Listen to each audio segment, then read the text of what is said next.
Warar dheeraad ah ayaa ka soo baxaya duqeymaha ay caawa fulisay dowladda Mareykanka ee ka dhacay buuraha Caalmiskaad ee gobolka Bari ee Puntland, waxaana wararku sheegayaan in la beegsaday 3 godad oo waaweyn oo ay degganaayeen madaxda kooxda Daacish, iyadoona markaasi bambooyin culus loo adeegsaday.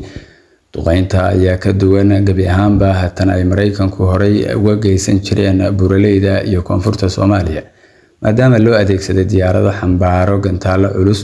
Madaxweynaha Mareykanka ayaa toos u shaaciyay inuu amar ka baxshay oo aan la sugin wararka Africom.